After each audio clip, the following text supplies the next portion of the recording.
Bonjour, mon nom est Chris et je vais faire l'essai de la Lexus RX 350 2018. Lexus a refait ce véhicule en 2016 avec la liste des améliorations que nous avons l'habitude de voir de les fabricants, notamment le système de sécurité Lexus Plus qui comprend, par exemple, un système de pré-collision qui ralentira la Lexus si elle pense que vous allez frapper et un régulateur de vitesse dynamique avec radar, entre autres.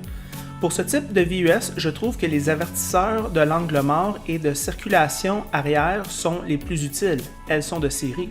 Lexus RX est maintenant disponible en version 7 places. Le F-Sport est un ensemble esthétique avec une suspension adaptive très confortable en mode normal. Lexus prétend que le mode sport rend la RX bonne dans les courbes, mais j'ai pas essayé ça, à quoi ça sert? RX est belle en personne et surtout dans ce joli rouge.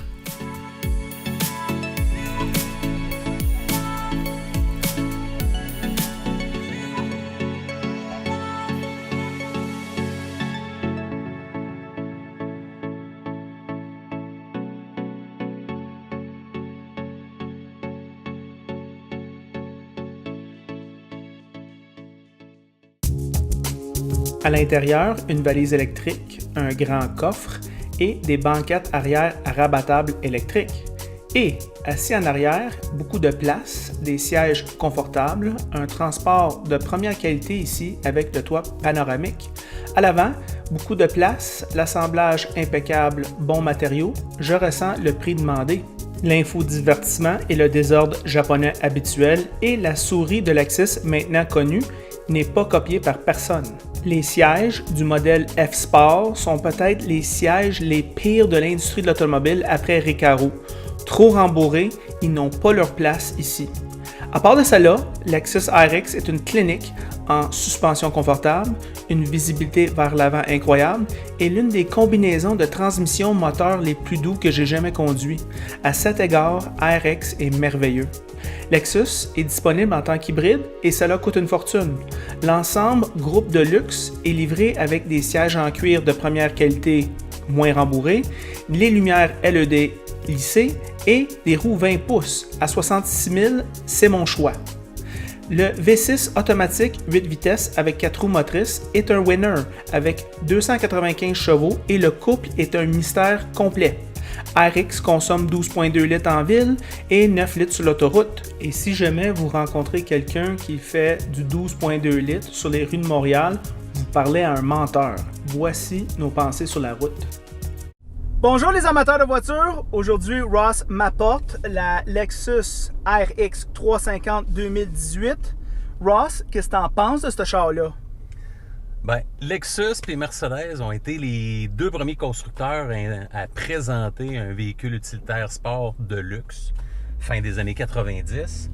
Puis Lexus a gardé la même philosophie, la douceur de roulement, le confort. Malgré qu'ils ont, pour cette génération-là, ils ont mis un style assez audacieux à l'extérieur. Ah oui. Ce qu'on n'est pas habitué de voir chez Lexus, qui est ultra conservateur.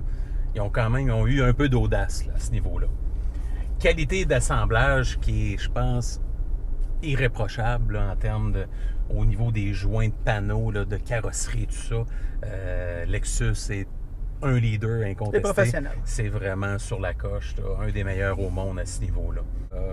Les sièges sont un petit peu fermes à mon goût, mais en termes de douceur de roulement puis de suspension, c'est super bien à ce niveau-là.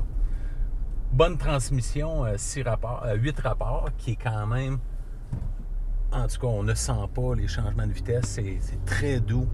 Fiabilité garantie, aucun problème à ce niveau-là. Fiabilité légendaire. C'est pour ça que c'est probablement un des VUS qu'on peut vous recommander d'acheter. Et vous pouvez le louer également, mais dans d'autres marques, on vous recommande seulement de les louer. Mais avec le Lexus, vous pouvez choisir une des deux options sans problème. La consommation un peu élevée. Pas d'Apple CarPlay et Android Auto. Le prix élevé, prix qui varie selon la version de 55-60 000 $ à plus de 80 000 $. Fait que dans cette plage de prix-là, il y a beaucoup de concurrence. On va en nommer quelques-uns. Acura MDX, qui est un super VUS également. Un petit peu plus spacieux. Très belle qualité aussi. Audi Q7, qui peut être un excellent choix en location. BMW X5, Infiniti QX70, Jeep Grand Cherokee qui s'est vendu à près de 250 000 exemplaires aux États-Unis seulement l'an passé. Le Mercedes-Benz GLE, Toyota Highlander Limited. Si vous recherchez un Lexus RX 350 d'entrée de gamme, peut-être le haut de gamme du Highlander ferait l'affaire aussi. Puis vous êtes dans la même philosophie de fiabilité. Puis pour finir, le Volvo XC90. Qu'est-ce que tu penses? Quelles sont tes premières impressions, Chris, après avoir conduit ce Lexus RX 350?